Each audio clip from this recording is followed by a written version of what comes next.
Assalamualaikum warahmatullahi wabarakatuh. Halo teman-teman semua, kami dari program studi bimbingan dan konseling angkatan 2019 di Universitas Sultan Ageng Tirtayasa.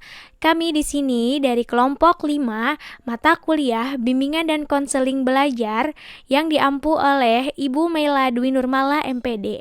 Di sini kami akan membahas beberapa permasalahan dan kesulitan belajar yang terdiri dari prokrastinasi akademik, dropout atau DO, disleksia, disgrafia, diskalkulia, dan afasia. Sebelum memulai presentasi, kami akan memperkenalkan diri terlebih dahulu. Halo teman-teman, perkenalkan nama saya Meitami Sofianti dengan NIM 22851900048. Perkenalkan, nama saya Rikri Dina Khailatunisa dari kelompok kelima dengan NIM 2285190070. Di sini saya akan menyampaikan materi disleksia dan diskalkulia. Saya dari kelompok 5. Perkenalkan, nama saya Mustakfiroh dengan NIM 2285190058. Baiklah teman-teman, dalam proses belajar mengajar, kita tidak akan terlepas dari berbagai masalah belajar serta kesulitan belajar. Nah, di sini kami akan membahas terlebih dahulu mengenai masalah belajar. Apa itu masalah belajar? Masalah belajar adalah suatu kondisi tertentu yang dialami oleh seorang individu yang menghambat kelancaran proses belajarnya. Nah, teman-teman, selain ada masalah belajar, ada pula kesulitan dalam belajar, yang artinya ketidakmampuan belajar atau istilahnya disfungsi otak minimal atau gangguan neurologis. Nah, ada pun di dalam kesulitan belajar, ada kesulitan belajar khusus. Nah, kesulitan belajar khusus ini adalah suatu gangguan dalam satu atau lebih proses psikologis yang mencakup pemahaman dan penggunaan bahasa ujaran atau tulisan. Adapun gangguan tersebut mungkin menampakkan diri dalam bentuk kesulitan mendengar, berpikir, berbicara, membaca, menulis, mengeja, atau berhitung. Batasan tersebut mencakup kondisi-kondisi seperti gangguan persepsual, luka pada otak, disleksia, dan afasia. Baik, saya akan menjelaskan prokrastinasi akademik. Menurut Steele 2007, prokrastinasi adalah menunda dengan sengaja kegiatan yang diinginkan, walaupun individu tersebut mengetahui bahwa perilaku penundaannya dapat menghasilkan dampak buruk. Jadi, seseorang yang memiliki suatu kegiatan, dia menunda melakukan kegiatan tersebut, padahal orang tersebut mengetahui dampak buruk dari apa yang dia lakukan. Adapun ciri-ciri prokrastinasi akademik, yang pertama, penundaan untuk memulai dan mengerjakan tugas. Jadi seseorang menunda untuk mengerjakan sebuah tugas padahal dia tahu tugas itu harus dia cepat selesaiin. Yang kedua, keterlambatan dalam mengerjakan tugas. Nah, ketika orang tadi melakukan penundaan untuk mengerjakan tugas, jadi dia kan membutuhkan waktu lebih banyak ya dibandingkan orang-orang lain yang mengerjakan tugas tepat waktu untuk menyelesaikan tugas itu. Jadi menyebabkan dia terlambat dalam mengumpulkan tugas, kayak udah lewat dari deadline. Yang ketiga, kesenjangan waktu antara rencana dan kinerja aktual. Jadi prokrastinator ini atau orang yang melakukan penundaan ini dia sulit menyesuaikan batas waktu yang udah ditentuin, kayak udah ditentuin deadline-nya hari ini jam segini, dia susah ngerjain itu karena dia ditunda-tunda terus, jadi dia ngerjainnya buru-buru. Yang keempat, melakukan aktivitas yang lebih menyenangkan. Jadi dia menunda mengerjakan tugas itu, terus dia lebih memilih hiburan kayak nonton film atau dengerin musik, ngobrol, jalan-jalan gitu. Kemudian ada bentuk prokrastinasi akademik menurut Solomon dan Rothblum 1984. Yang pertama, penundaan tugas mengarang. Jadi kayak tugas bikin makalah, bikin laporan, atau tugas-tugas yang harus ditulis atau dikarang lainnya. Yang kedua, penundaan belajar menghadapi ujian. Jadi ketika akan ujian tengah semester atau ujian akhir semester, dia selalu nunda-nunda buat belajar. Jadi belajarnya SKS atau beberapa jam sebelumnya, karena kemarin-kemarin ditunda-tunda terus waktu belajarnya. Yang ketiga, penundaan tugas membaca. Jadi dia kayak misalkan disuruh buat baca buku ini, misalkan disuruh guru atau dosen, dia selalu nunda-nunda itu, padahal itu kan juga penting buat nilai dia. Selanjutnya, penundaan kinerja tugas administratif.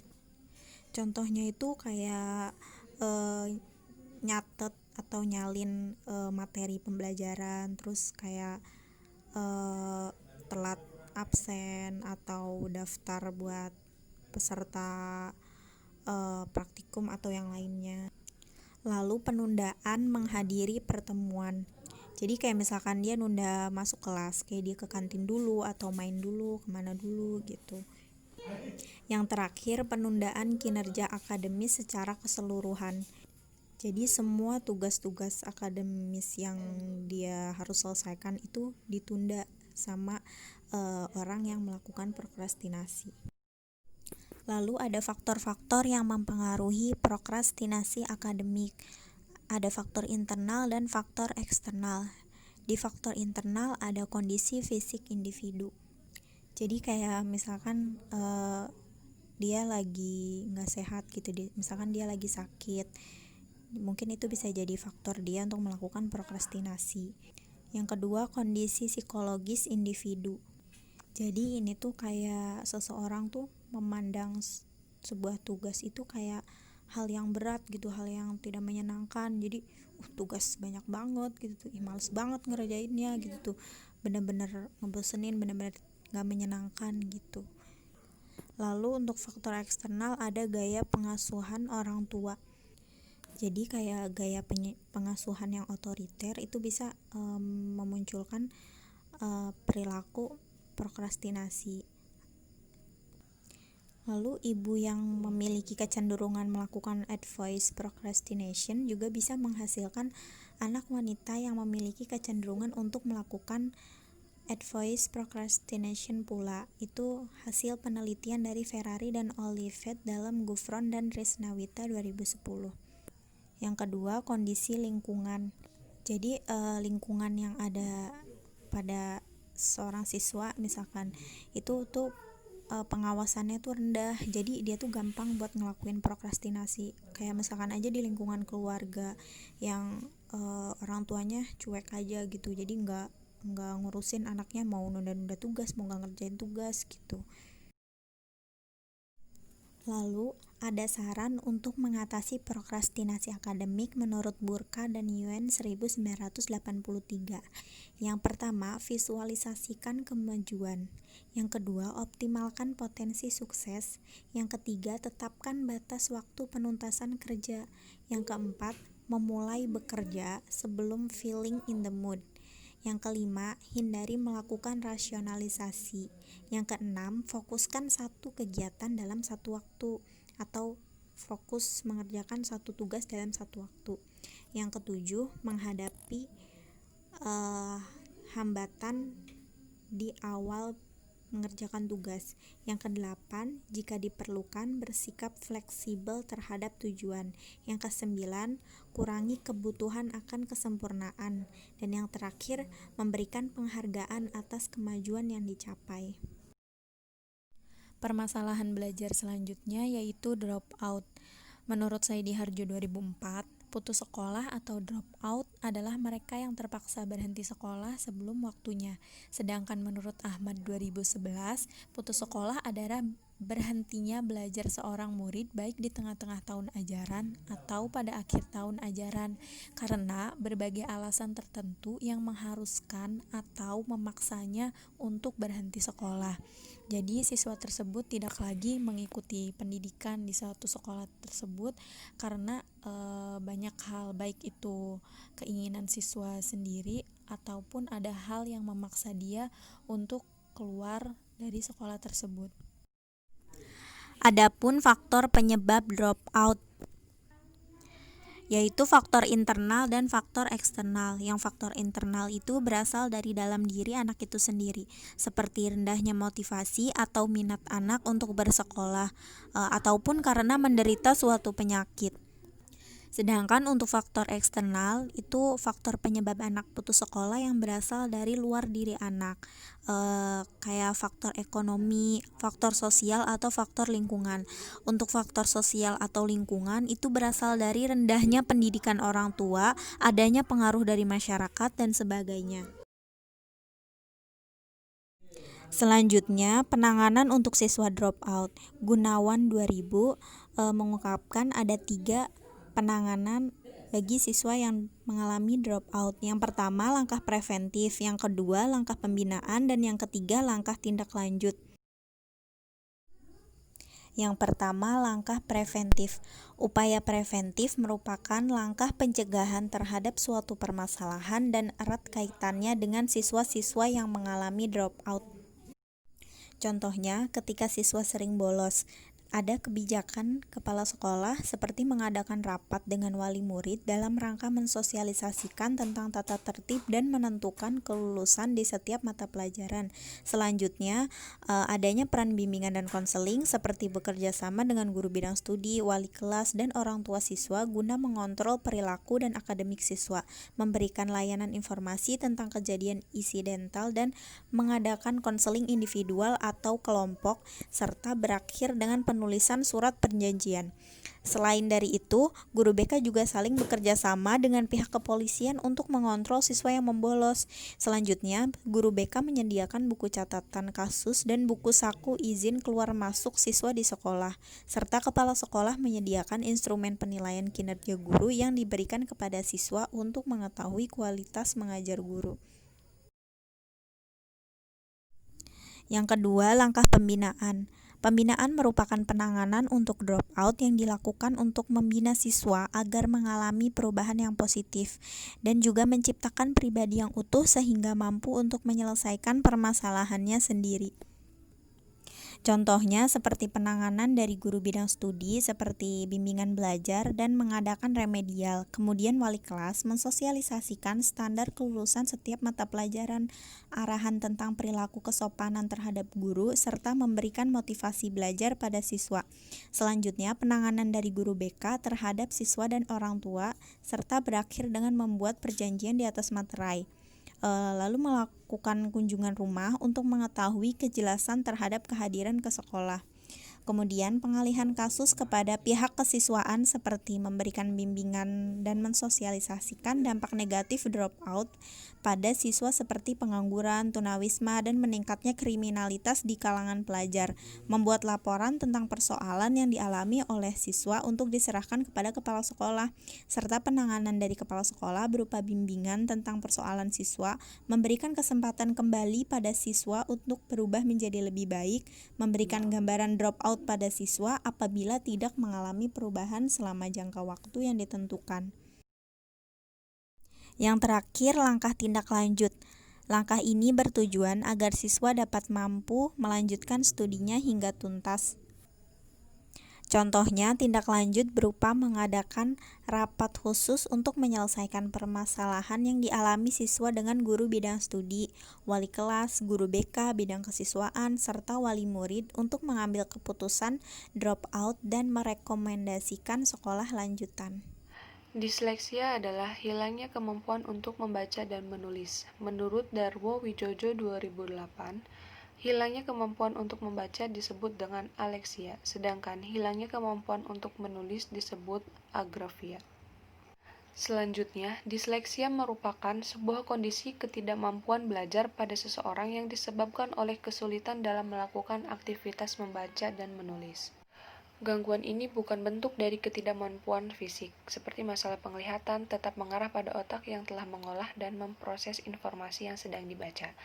Disleksia ini ditandai dengan adanya kesulitan membaca pada anak maupun dewasa, yang seharusnya menunjukkan kemampuan dan motivasi untuk membaca secara benar dan lancar. Selanjutnya, gejala disleksia menurut Lidwina 2012 antara lain, yang pertama, ragu-ragu dan lambat dalam membaca. Kedua, kesulitan memilih kata yang tepat untuk menyampaikan maksud yang diucapkan bermasalah dalam menentukan arah dan waktu. Ketiga, kesalahan mengeja yang dilakukan terus-menerus. Keempat, membaca kata demi kata secara lamban dan intonasi naik turun. Kelima, membalik huruf, kata, dan angka yang mirip. Keenam, kesulitan dalam menulis. Adapun faktor penyebab disleksia menurut Darwo Wijojo 2008, yaitu faktor pendidikan, faktor psikologis, faktor biologis, dan kecelakaan. Faktor pendidikan, disleksia disebabkan oleh metode yang digunakan dalam mengajarkan membaca, terutama metode Woolworth, yang mengajarkan kata-kata sebagai satu kesatuan daripada mengajarkan kata sebagai bentuk bunyi dari suatu tulisan. Yang kedua, faktor psikologis. Beberapa periset memasukkan disleksia ke dalam gangguan psikologis atau emosional, sebagai akibat dari tindakan kurangnya disiplin, tidak memiliki orang tua, sering pindah sekolah, kurangnya kerjasama dengan guru, atau penyebab lain. Yang ketiga, faktor biologis. Sejumlah peneliti meyakini bahwa disleksia merupakan akibat dari penyimpangan fungsi bagian-bagian tertentu dari otak. Diyakini bahwa area-area tertentu dari otak anak disleksia perkembangannya lebih lambat dibandingkan anak-anak normal. Di samping itu, kematangan otaknya pun lambat. Yang keempat, kecelakaan. Gangguan kemampuan membaca atau mengenali huruf serta simbol huruf akibat kerusakan saraf otak atau selaput otak, sehingga otak kiri korteks oksipital bagian belakang terganggu. Kerusakan ini disebabkan infeksi atau kecelakaan. Selanjutnya itu ada beberapa pendekatan yang dapat dilakukan dalam upaya penyembuhan menurut Lidwina 2012, yaitu yang pertama, educational approach and phonic lesions. Dalam pendekatan ini, apabila orang tua atau guru mulai mencurigai bahwa anak mengidap disleksia, hendaknya segera berkonsultasi dengan psikolog atau klinik sekolah pengajar khusus untuk mendapatkan informasi mengenai cara penanganan yang sebaiknya dilakukan untuk membantu anak dalam meningkatkan perkembangan membacanya. Yang kedua, ada metode multisensori. Dengan metode ini, anak akan diajarkan mengeja tidak hanya berdasarkan apa yang didengarnya lalu diucapkan kembali, tetapi juga memanfaatkan kemampuan memori visual serta taktik. Cara ini dilakukan untuk memungkinkan terjadinya asosiasi antara pendengaran, penglihatan, dan sentuhan, sehingga mempermudah otak bekerja mengingat huruf-huruf kembali. Yang ketiga, pengobatan. Pengobatan jenis ini terdiri dari pengajar jenis bunyi-bunyian dengan isyarat bervariasi, biasanya secara terpisah dan bila memungkinkan sebagai bagian dari program membaca. Yang keempat, ada pengobatan tidak langsung.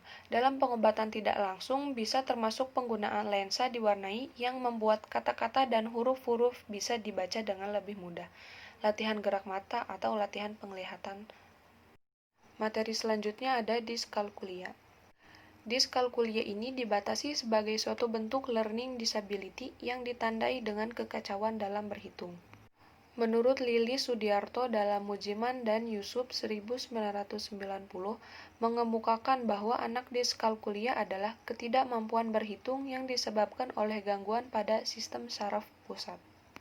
Selanjutnya, dalam diskalkulia ini, anak mengalami kesulitan dalam membedakan bentuk geometrik, simbol, konsep angka, sulit menghafal penjumlahan, pengurangan, perkalian, dan pembagian secara cepat. Selanjutnya ada tipe-tipe diskalkulia. Tipe pertama, lemah dalam logika. Tipe 2, lemah dalam perencanaan. Tipe 3, tekun dalam tugas. Tipe 4, ketidakmampuan untuk menghitung sederhana. Tipe pertama, lemah dalam logika. Dalam kelemahan di bidang logika ini ditunjukkan pada waktu anak menulis hasil penjumlahan misalnya 1029 dengan 129 atau kadang menulis 1029 dengan 1029 sesuai dengan ucapan 1029 itu tanpa memperhatikan bentuk hubungan signifikan. Tipe 2, lemah dalam perencanaan. Pada tipe ini, anak tidak mampu untuk menganalisa suatu kondisi permasalahan yang sederhana. Akibatnya, anak kesukaran dalam memecahkan problem yang dihadapi. Tipe 3, tekun dalam tugas. Pada tipe ini, anak menunjukkan ketekunan untuk menghitung sederhana. Yang terakhir, tipe 4, ketidakmampuan untuk menghitung sederhana.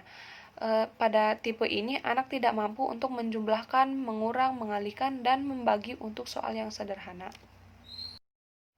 Selanjutnya, dijelaskan dalam DSM-4 untuk mendiagnosis apakah anak mengalami kesulitan belajar dalam matematika.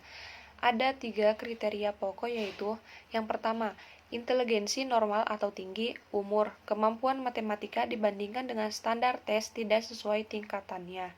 Yang kedua, mengalami gangguan dalam melaksanakan tugas-tugas matematika sesuai dengan umur dan tingkatan kelasnya, sehingga prestasi di bidang matematika menjadi rendah.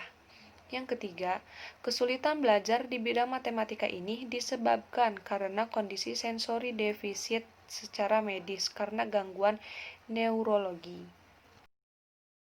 Selanjutnya, menurut Suharmini 2005, jenis kesulitan matematika yang sering dialami anak diskalkulia dapat dijelaskan sebagai berikut. Yang pertama, anak lemah untuk menganalisa dan memecahkan soal-soal berhitung. Yang kedua, anak tidak mampu untuk membedakan simbol penjumlahan, pembagian, pengurangan, dan perkalian. Yang ketiga, kesulitan untuk menuliskan angka dengan nilai tempat yang benar. Yang keempat, kesulitan menuliskan letak bilangan 25 keliru dengan 52 dan 34 keliru dengan 43. Yang kelima, kesulitan mencari hasil operasional bilangan. Yang keenam, tulisan tidak rapih. Yang terakhir, yang ketujuh, kesulitan mengemukakan urutan angka. Selanjutnya, Sudarmaji 2002 membagi beberapa penyebab diskalkulia sebagai berikut. Yang pertama, lemah dalam proses penglihatan atau visual. Yang kedua, bermasalah mengurutkan informasi. Yang ketiga, fobia terhadap pelajaran matematika. Pertama, lemah dalam proses penglihatan atau visual. Siswa yang mempunyai kelemahan dalam proses penglihatan atau visual akan berpeluang besar mengalami diskalkulia. Ia juga berpotensi mengalami masalah dalam mengeja serta menulis. Yang kedua, bermasalah mengurutkan informasi. Siswa yang mengalami kelemahan mengurutkan informasi secara lengkap pada dasarnya akan sulit mengingat suatu fakta, konsep bahkan rumus untuk menjelaskan perhitungan masalah matematika. Yang terakhir, fobia terhadap pelajaran matematika. Siswa yang mengalami trauma terhadap pelajaran matematika dapat kehilangan kepercayaan dirinya. Trauma juga dapat dikarenakan oleh beberapa masalah seperti guru yang sering marah, galak, atau guru yang mempunyai wajah serta karakter yang sama. Selanjutnya, solusi dalam menghadapi anak dengan gangguan diskalkulia. Yang pertama, menjadikan pembelajaran matematika menjadi hal yang menarik. Yang kedua, membuat menjadi lebih kontekstual terkait konsepnya. Yang ketiga, biarkan siswa mengeksplorasi diri mereka. Yang keempat, bantu siswa memvisualkan tiap simbol dengan memanipulasi data. Yang kelima, gunakan pensil warna yang berbeda untuk menggambarkan masalah. Yang keenam, putarlah musik ketika proses pembelajaran sedang berlangsung. Yang ketujuh, pembelajaran dilaksanakan secara teratur dan bertahap. Yang terakhir, jadilah sahabat mereka yang siap mendampingi mereka. Baiklah, selanjutnya saya akan membahas mengenai disgrafia. Jika kita membahas mengenai disgrafia, dalam Santrok tahun 2012 mendefinisikan bahwa disgrafia sebagai kesulitan belajar yang ditandai dengan adanya kesulitan dalam mengungkapkan pemikiran dalam komposisi tulisan. Nah, pada umumnya istilah disgrafia ini digunakan untuk mendeskripsikan tulisan tangan yang sangat buruk. Nah, selain itu, disgrafia itu bukan diakibatkan oleh masalah ekonomi dan sosial ya, tetapi disgrafia merupakan hambatan neurologis dalam kemampuan menulis yang meliputi hambatan fisik seperti tidak dapat memegang pensil dengan benar atau tulisannya jelek. Anak dengan disgrafia juga mengalami kesulitan dalam mengharmonisasikan ingatan dengan penguasaan gerak ototnya secara otomatis saat menulis huruf dan angka. Ada beberapa penyebab disgrafia. Pada umumnya, penyebab disgrafia itu tidak diketahui secara pasti, tetapi apabila disgrafia terjadi secara tiba-tiba pada anak maupun orang dewasa, dapat diduga bahwa penyebab disgrafia terjadi karena trauma kepala, baik disebabkan oleh kecelakaan, penyakit, atau hal lainnya.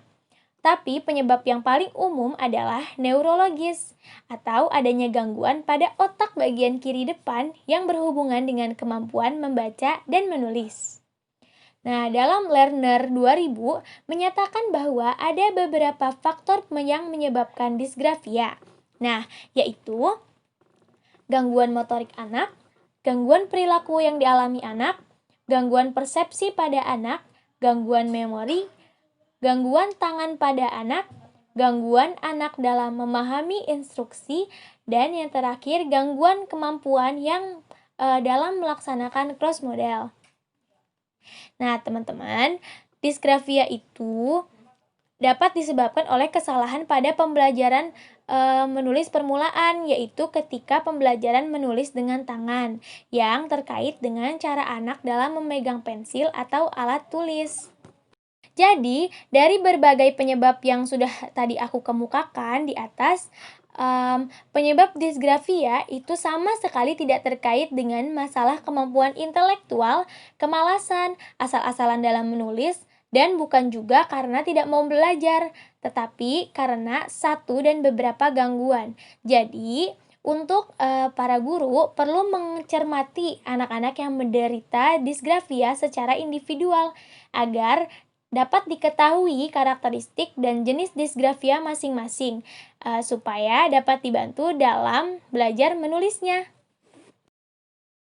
Selanjutnya, dalam Yusuf Sunardi dan Abdurrahman tahun 2003 ada beberapa jenis-jenis kesulitan yang dialami oleh anak ketika belajar menulis. Antara lain, yang pertama, terlalu lambat dalam menulis. Kemudian, salah arah pada penulisan huruf dan angka, terlalu miring, jarak antar huruf tidak konsisten, atau tulisannya kotor. Selanjutnya, tidak tepat dalam mengikuti garis horizontal, membentuk huruf atau angka tidak terbaca, biasanya terberantakan ya maksudnya.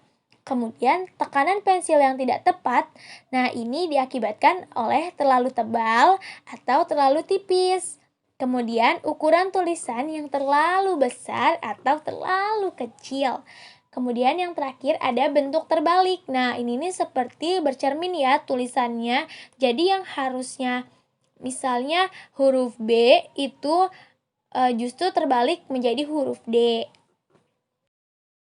Teman-teman, dalam Abdurrahman tahun 1998 menyatakan bahwa terdapat 15 jenis kegiatan yang berfungsi untuk remedial menulis pada anak dengan disgrafia.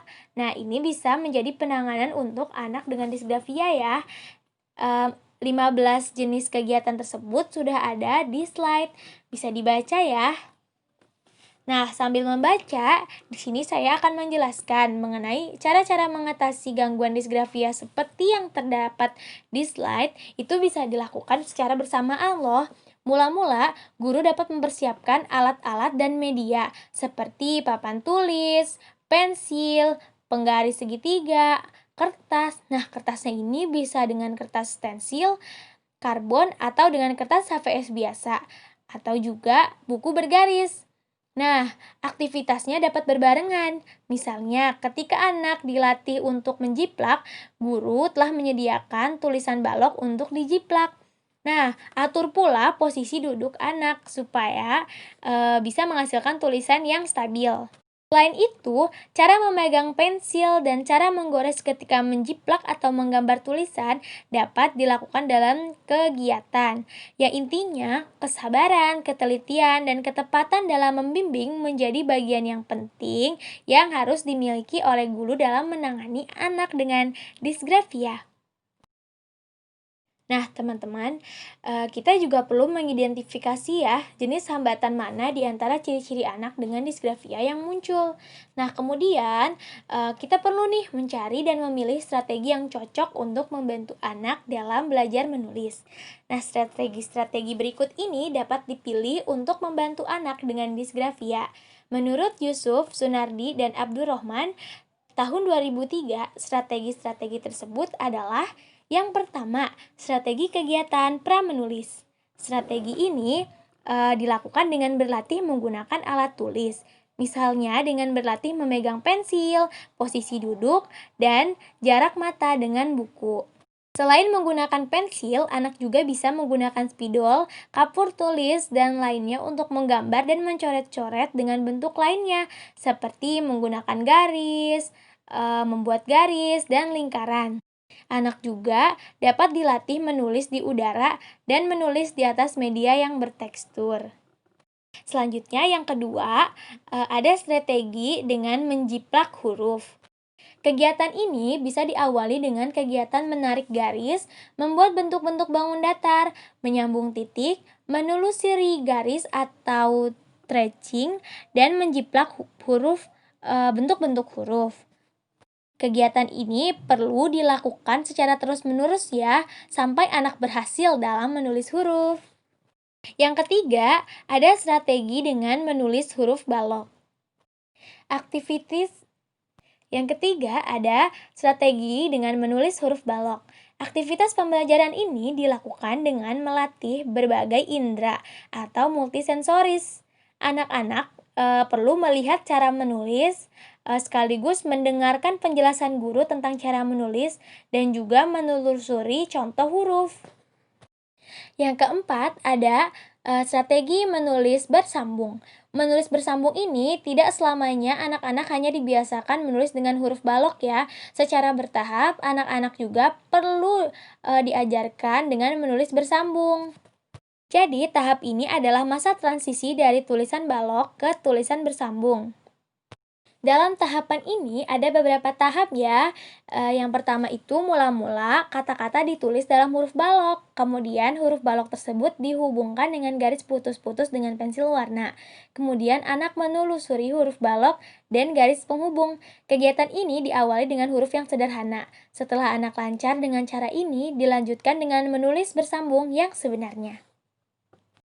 Baiklah teman-teman, sebelumnya sudah membahas mengenai apa itu disgrafia. Nah, sekarang saya akan membahas mengenai apa itu afasia. Afasia ini adalah sebuah sindrom pada sistem saraf atau neurologis yang merusak kemampuan bahasa. Jadi, memori otak penderita afasia ini mengalami kesulitan di dalam mengekspresikan pikiran dan sulit memahami serta menemukan kata-kata untuk berkomunikasi. Adapun beberapa penyebab afasia. Penyebab afasia itu timbul akibat lobus frontal dan temporal yang ada dalam otak, khususnya pada sisi kiri otak, mengalami penyusutan atau atrofi. Afasia ini terjadi karena kecelakaan. Nah, selain itu bisa diakibatkan adanya cedera otak seperti akibat stroke, gegar otak, ataupun tumor. Tetapi penyebab paling umum afasia terjadi karena stroke. Baiklah teman-teman, dalam afasia ada beberapa jenis-jenisnya loh, seperti yang saya kutip dari Pane tahun 2020 dan Darjo Wijojo tahun 2008, yaitu yang pertama ada afasia global. Afasia global ini adalah afasia paling berat, biasanya terjadi ketika seseorang baru saja mengalami stroke. Afasia global ini disebabkan oleh kerusakan yang luas pada otak. Biasanya ditandai dengan ketidakmampuan membaca, menulis, serta memahami perkataan orang. Dari segi fisik, dapat dilihat adanya kelumpuhan di sebelah kanan atau mulut bisa mencong dan lidah menjadi tidak cukup fleksibel. Dari segi verbalnya, dia mengalami kesukaran dalam memahami ujaran orang, atau ketika ia berbicara itu tidak mudah dimengerti oleh orang lain. Jadi kata-kata yang diucapkan itu tidak terdengar jelas atau tidak jelas. Adapun beberapa karakteristiknya itu seperti bicaranya tidak lancar, pasien tidak dapat berbicara kecuali terkadang satu kalimat otomatis, tidak dapat meniru ucapan, sulit sekali memahami bahasa orang lain, dan sama sekali tidak dapat membaca dan menulis. Yang kedua ada afasia Broca. Afasia Broca atau Broca ini adalah afasia ekspresif atau motorik. Ciri-cirinya, penderita itu tahu apa yang ingin disampaikan kepada lawan bicara, tetapi cenderung kesulitan dalam mengutarakannya. Ciri-cirinya itu biasanya bicaranya tersendat-sendat dengan kalimat yang tidak lengkap. Afasia Broca ditandai dengan kesulitan dalam mengkoordinasikan pikiran, perasaan, kemauan menjadi simbol yang bermakna atau dapat dimengerti orang lain yang dibentuk melalui ekspresi verbal dan tulisan. Jadi, akibatnya kalimat yang diproduksi itu jadi terpatah-patah karena alat penyuaranya pun terganggu, maka seringkali lafalannya juga tidak jelas. Nah, yang ketiga ada afasia transkotrikal campuran. Jenis ini memiliki ciri pemahaman maupun pengungkapan bahasa lisan dan tulisan terganggu. Biasanya seseorang yang mengalami jenis afasia ini dapat meniru ucapan dan dapat menyelesaikan kalimat, walaupun ia sendiri tidak mengerti bagaimana artinya. Selanjutnya, yang keempat ada afasia wernickel. Afasia ini dikenal dengan sebutan afasia reseptif atau sensorik. Letak kerusakannya ada di daerah wernickel, yaitu bagian agak ke belakang dari lobe temporal.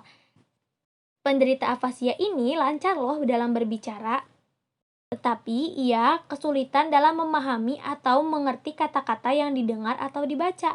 Jadi mengakibatkan penderita akan mengeluarkan kalimat atau kata-kata yang sulit dimengerti oleh lawan bicaranya.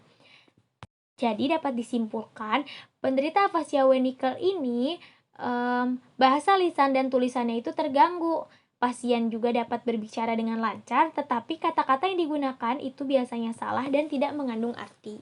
Selanjutnya ya ada afasia transkortikal sensoris. Afasia ini bahasa lisan dan tulisan tangannya sangat terganggu. Pasien cenderung dapat berbicara lancar tetapi menggunakan kata-kata yang salah. Entah itu kalimat yang salah maupun kata-kata dapat diulang dengan baik walaupun tidak dapat memahaminya. Selanjutnya ada afasia konduksi. Biasanya orang yang mengalami afasia konduksi ini dapat memahami apa yang dikatakan orang. Misalnya, dia akan dapat mengambil pena yang diletakkan di meja kalau disuruh demikian. Dia juga akan dapat berkata, pena itu di meja. Tetapi dia tidak akan dapat menjawab secara lisan pertanyaan, di mana penanya? Bisa terjadi dia ditanya tentang A, yang dijawab adalah tentang B atau C. Jadi biasanya penderita afasia ini dapat berbicara dengan lancar tetapi ragu-ragu karena adanya kesulitan menemukan kata, meniru ucapan juga sangat terganggu, padahal pemahaman bahasanya pun cukup baik. Nah, yang terakhir ada afasia anomis. Penderita afasia anomik atau anomia seringkali mengalami kesulitan dalam memilih dan menentukan kata-kata yang tepat ketika menulis dan berbicara. Nah, gangguan bicara ini tampaknya pada ketidakmampuan penderita untuk mengaitkan konsep dan bunyi atau kata yang mewakilinya. Jadi, kalau kepada pasien ini diminta untuk mengambil benda yang bernama gunting, dia akan bisa mengambilnya. Tetapi, kalau kepadanya ditunjukkan gunting, dia tidak akan bisa mengatakan nama benda itu. Adapun tindak lanjut untuk afasia ini, untuk memastikan diagnosis, dokter itu perlu melakukan beberapa pemeriksaan, seperti melakukan pemeriksaan penilaian komunikasi, pemindaian otak. Kemudian, adapun beberapa metode pengobatan untuk penderita afasia. Dapat berupa terapi wicara, obat-obatan, ataupun bahkan operasi. Yang tentunya ini tidak bisa dilakukan oleh guru bimbingan dan konseling ya. Jadi, jika kita menemukan beberapa penderita afasia, akan lebih baik untuk menindaklanjutkannya untuk diberi penanganan khusus oleh para ahli medis yang lainnya.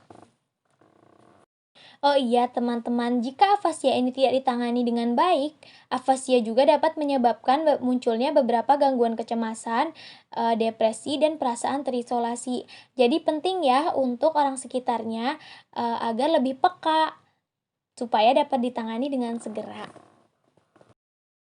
Baiklah teman-teman, hanya itu yang dapat kami jelaskan dan paparkan dari kelompok 5, yaitu Tami, Rikrik, dan Mustofiroh. Yaitu mengenai prokrastinasi akademik, dropout, disleksia, disgrafia, diskalkulia, dan afasia. Kami memohon maaf sebesar-besarnya jika memang ada kekeliruan dan kesalahan dalam pemaparan materi pada kali ini. Kami ucapkan terima kasih sudah mau mendengarkan dan memberikan waktu kepada kami dalam menjelaskan materi ini. Kami pamit mohon undur diri. Terima kasih semuanya. Wassalamualaikum warahmatullahi wabarakatuh. Jika ada yang ingin ditanyakan, boleh ditanyakan ya teman-teman. Sampai jumpa.